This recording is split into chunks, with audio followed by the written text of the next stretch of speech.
Halo semuanya, perkenalkan nama saya Devita Siska Kusumawardhani dari Prodi Akuntansi Angkatan 23 Universitas Duta Bangsa. Di sini saya akan mempresentasikan tentang pajak penghasilan pasal 21. Apa sih pajak penghasilan pasal 21 itu? Pajak penghasilan pasal 21 adalah pajak atas penghasilan berupa gaji, upah, honorarium, tunjangan, uang pensiun, dan pembayaran lain dengan nama dalam bentuk apapun sehubungan dengan pekerjaan, jasa, atau kegiatan yang dilakukan oleh wajib pajak orang pribadi dalam negeri sebagaimanapun yang dimaksud dalam pasal 21 Undang-Undang Pajak Penghasilan. Apa aja yang termasuk subjek dan non-subjek pajak penghasilan pasal 21? Yang termasuk subjek pajak penghasilan pasal 21 berdasarkan Undang-Undang Nomor 36 Tahun 2008 pasal 2 yang termasuk subjek pajak adalah 1. Orang pribadi, 2. Warisan yang belum terbagi sebagai satu kesatuan menggantikan yang berhak, yang ketiga badan, yang keempat bentuk usaha tetap. Dan yang subjek pajak dibedakan menjadi 2, yaitu subjek pajak dalam negeri dan subjek pajak luar negeri. Apa aja yang termasuk subjek pajak dalam negeri? 1 adalah orang pribadi yang bertempat tinggal di Indonesia. Orang pribadi yang berada di Indonesia lebih dari 183 hari dalam jangka waktu 12 bulan, atau orang pribadi yang dalam suatu tahun pajak berada di Indonesia dan mempunyai niat untuk bertempat tinggal di Indonesia. Yang kedua, badan yang didirikan atau bertempat keduduk di Indonesia. Yang ketiga, warisan yang belum terbagi sebagai satu kesatuan menggantikan yang berhak. Subjek pajak luar negeri adalah yang pertama, orang pribadi yang tidak bertempat tinggal di Indonesia.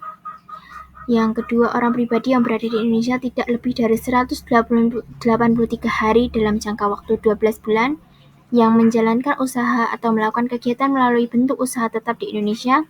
Yang keempat, yang dapat menerima atau memperoleh penghasilan dari Indonesia tidak dari menjalankan usaha atau melakukan kegiatan melalui bentuk usaha tetap di Indonesia.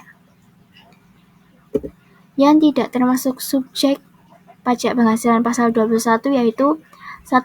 Pejabat perwakilan diplomatik dan konsulat atau pejabat lain dari negara asing dan orang-orang yang diperbantukan kepada mereka dan bertempat tinggal sama dengan mereka dengan syarat bukan warga negara Indonesia serta tidak menerima penghasilan di luar jabatan. Yang kedua, pejabat perwakilan organisasi internasional dengan syarat bukan warga negara Indonesia dan tidak menjalankan usaha atau kegiatan lain untuk memperoleh penghasilan di Indonesia. Yang termasuk objek dan non-objek pajak penghasilan pasal 21 itu apa aja sih?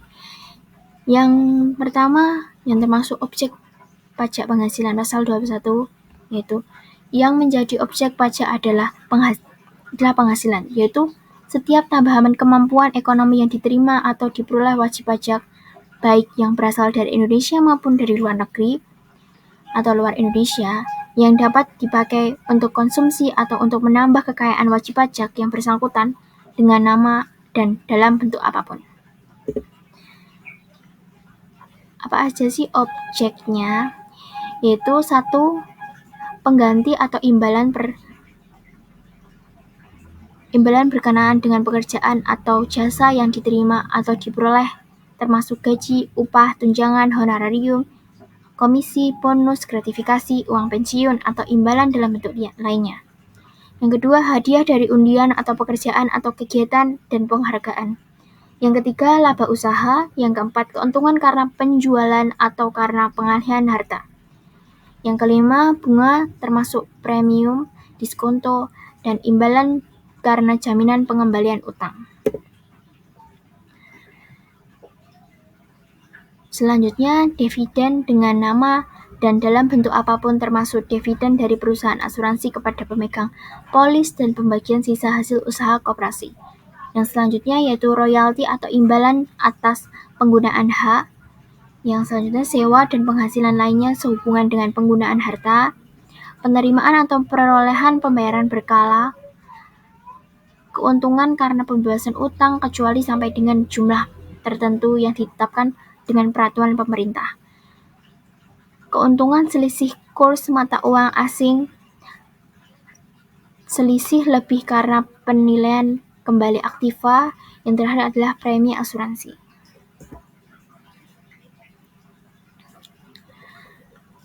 Iuran yang diterima atau diperoleh perkumpulan dari anggota yang terdiri dari wajib pajak yang menjalankan usaha atau pekerjaan bebas, tambahan kekayaan neto yang berasal dari penghasilan yang belum dikenakan pajak, penghasilan dari usaha berbasis syariah, imbalan bunga sebagaimana dimaksud dalam undang-undang yang mengatur mengenai ketentuan umum dan tata cara perpajakan.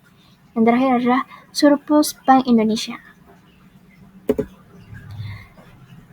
Yang tidak termasuk objek pajak penghasilan pasal 21 yaitu bantuan atau sumbangan, yang kedua warisan, yang ketiga harta yang termasuk setoran tunai yang diterima oleh badan, keempat penggantian atau imbalan sehubungan dengan pekerjaan atau jasa yang diterima atau diperoleh dalam bentuk natura dan atau kenikmatan dari wajib pajak atau pemerintah kecuali diberikan oleh bukan wajib pajak.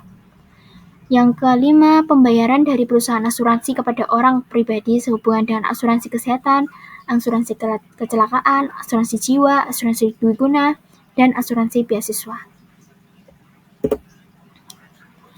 Selanjutnya yang keenam yaitu dividen atau bagian laba yang diterima atau diperoleh perseroan terbatas sebagai wajib pajak dalam negeri, koperasi, badan usaha milik negara, atau badan usaha milik daerah.